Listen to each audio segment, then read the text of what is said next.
রাতে রাতে আজ হচ্ছে জাজপুরের কালী পুজো। তো সন্ধ্যাবেলা একটু বেরোবো আমি আরও। তো তার একটা ভিডিও আপনাদের দেবো, আপনারা দেখবেন, ভালো লাগলে একটা লাইক করে দেবেন। যাচ্ছিলাম, প্রথমে ভেবেছিলাম ঝগড়া হয়েছিল, প্রথমে ভেবেছিলাম যাবো না, তারপরে আবার ভাবলাম যে না বাবা যাই, কি করবো ঘরে বসে বসে থেকে থেকে, সবাই তো চলে গেছে। আমি এখানে একটা ট্রানজেকশন ভিডিও বানাবো বলে ভেবেছিলাম, কিন্তু আমি এরকম হাফ ভিডিও বানিয়ে তারপরে ভিডিওটা বানাতে পেরেছি। তারপরে এই যে আমরা দুজন আবার এই 1 মিনিটের ঝগড়া, আবার 1 মিনিটের বাবা। যাই হোক, আবার এই যে দুজন মিলে বেরিয়ে পড়লাম। আর দেখি নাকি রাস্তায় যত লাইট লাগিয়েছিল সব খুলে ফেলেছে। যাই হোক, আমার মাঝখানে খিদে পেয়ে গেছিল। আর এইরকম লোকগুলো না, আমাদের যেমন কলকাতার পার্কস্ট্রিটে যেমন লোক ঘুরোঘুরি করে, এখানকার লোকেরাও দেখছি এরকম ঘুরোঘুরি করছে। যেহেতু প্রথম কথা ছিল, আমরা বুঝতে পারছিলাম না কোথায় যেতে হবে। তো শুনেছিলাম একটা পাশের বৌদি আছে, উনি বলেছিলেন যে পাশে একটা মাঠ আছে কৃষ্ণা গার্ডেন, তো ওইখানে মাঠে এসে সব ঠাকুরগুলো এক জায়গায় জড়ো হয়।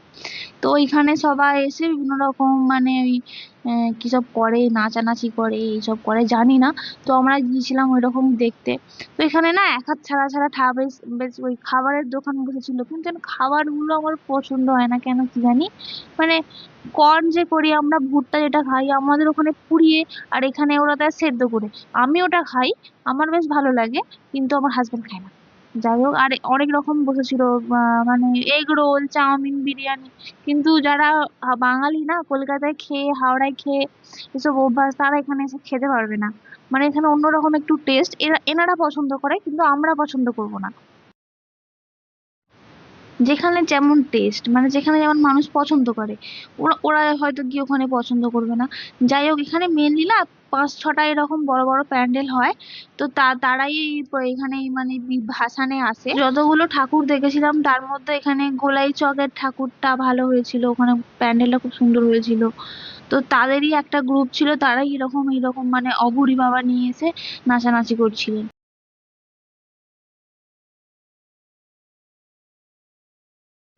তো আমি গিয়েছিলাম এই অঘোরীদের দেখার জন্য, কিন্তু আমার মনে হলো এরা মানে আসল অঘোরী নয়, কারণ অঘোরীরা এরকম নাচানাচি করে, এইরকম করে জানি না বাবা, হতেও পারে।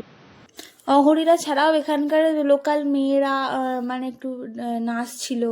তারপরে মানে অনেক রকম সে মাথায় কলসি নিয়ে যাচ্ছিল, অনেক রকম জিনিস হচ্ছিল।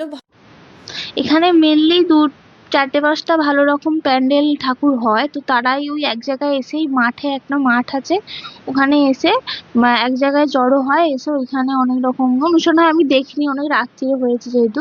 এই ঠাকুরটা হলো একটা চোরদা চকের ওইখানের ঠাকুরটা। তো ডিজে ফিজে বাজি সামনের দিকে আসছিল, কিন্তু ওখানে প্রচুর ভিড়, আর অনেক ছেলেরা না রাত্রিবেলা ড্রিঙ্কস করে নাচানাচি করছিল, তো আমি ভয়ের ওইদিকে যাইনি। আর এই ছিল মেলা।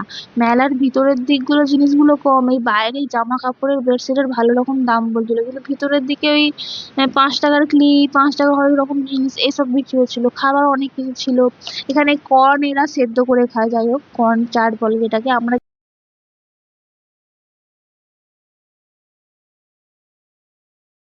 যেমন হাওড়ার দিকে পুড়িয়ে টুড়িয়ে খাই, এরা সেদ্ধ করে খায়।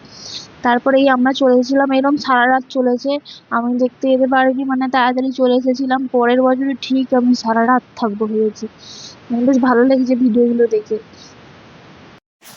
তবে হ্যাঁ, যারা ঠাকুর দেখতে আসবে, মানে যারা এখানে বিসর্জনে আসবে, তারা ফোন টোন একটু সাবধানে রেখো, কারণ এখানে শুনেছি অনেক চুরি হয়, মানে প্রচুর পরিমাণে চুরি হয়। আর এখানকার ছেলেরা মানে বেশিরভাগ ছেলেরাই 80% ছেলেরা দেখছি মদ খেয়ে আছে, মদ খেয়ে এর ঘাড়ে তার ঘাড়ের ওপর উঠে পড়ছে। যাই হোক, ভিডিওটা ভালো লাগলে একটা লাইক করে দেবেন আর একটা সাবস্ক্রাইব করে দেবেন।